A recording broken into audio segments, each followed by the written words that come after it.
সঠিক নির্বাচনের জন্য যতটুকু সংস্কার প্রয়োজন এটা শেষ করতে হবে। ওই সংস্কার না করে যদি নির্বাচন করা হয় তাহলে সেই নির্বাচন ফলপ্রসূ হবে না।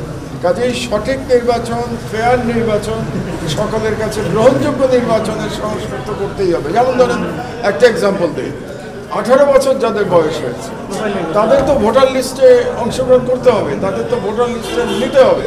কাজেই তাদেরকে বাদ দিয়ে আপনি তো ইলেকশন করতে পারবেন না, কাজেই তাদের জন্য সময় লাগবে। তারপরে ডিলিমিটেশন যেটা বলে, মানে আসন বিন্যাস, নতুন ভোটার লিস্টের পরে আসন বিন্যাস করতে হবে, সেগুলো করতে হবে।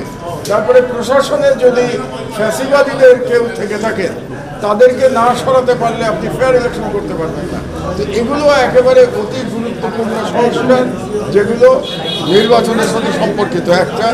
আর দ্বিতীয় হচ্ছে যে এর পরে যারা সরকারে আসবেন তারা যাতে ফ্যাসিবাদী না হয়ে ওঠেন তার জন্য তো একটা রূপরেখা তৈরি করতে হবে।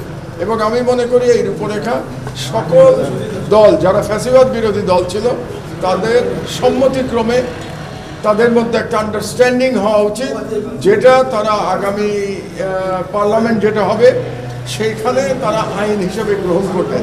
কিন্তু সেই ব্যাপারে একটা ঐক্যমত্য নির্বাচনের আগে হতে হবে। কাজে এই কাজগুলো সম্পন্ন হওয়ার পরে নির্বাচন হওয়া উচিত।